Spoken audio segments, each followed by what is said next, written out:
Today I'm going to be exposing the guys and all of their little secrets. One of y'all snitched, and now I'm gonna tell the ladies. So ladies, listen up, and guys, let me know if you agree. Really pretty girls usually don't get hit on. Guys will usually overlook a really pretty girl because they think that she already has a big roster, or they think that they have no chance with her. So be flattered that you don't get hit on. This is ridiculous. Physically attractive women are getting chased left, right and centre. She's just trying to cope because she doesn't have any guys chasing after her.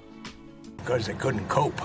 I've never had a boyfriend. I'm 26 years old, and today we are going to talk about some of the struggles that come along with that. While I am very confident in the fact that I've never been in a relationship or had a boyfriend, there are still some factors that make it just a little bit difficult. So I wanted to share that in case anybody else felt the same way. First of all, there is this feeling of just being undesirable and like unworthy for a relationship, that especially if you don't have a boyfriend or relationship in your like very formative years in like high school and like even college, like it's just this feeling that you like can't really shake and you have to go out of your way to unlearn, and I've really struggled with that. I obviously know deep down that I'm worthy of love and being in a relationship and all of that kind of stuff, but sometimes there's the devil on my shoulder that's just kind of like, well, if we're looking at past examples, like, no you're not, because how come it hasn't happened yet? So it's been a journey to teach myself not to think like that. I believe everybody is worthy of some love, for sure, but not every woman is worthy of Chad and Tyrone's love. She's not worthy of your magnificence.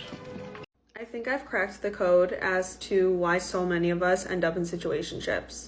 Or I'm just completely speaking for myself. So we all know I have never had a boyfriend before.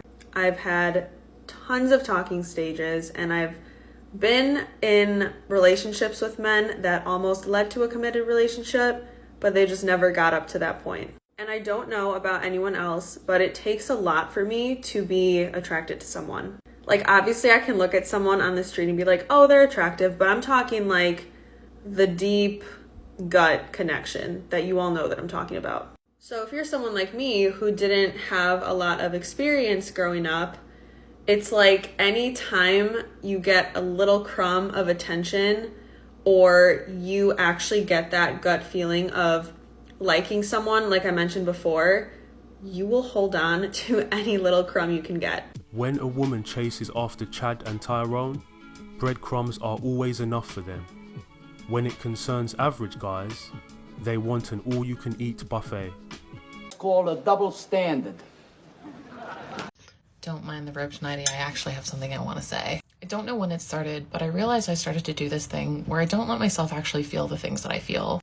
I don't let myself admit that it does overwhelm me that I'm 35 and single.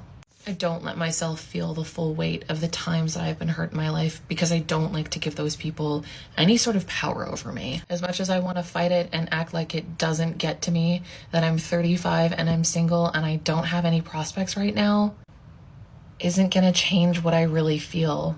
It's hard. It's really hard to sit and admit that I have been hurt. It's hard to sit and admit that I have taken risk on love and it hasn't worked out. It's hard to admit to myself that it's impacted the way that I view dating. But one thing I do know that I really like about myself is the fact that I'm never gonna give up trying. I'm never gonna give up on myself. And even though, yes, I am 35 and single, I'm also 35 with a clean slate. 35 and no longer in a toxic, abusive relationship.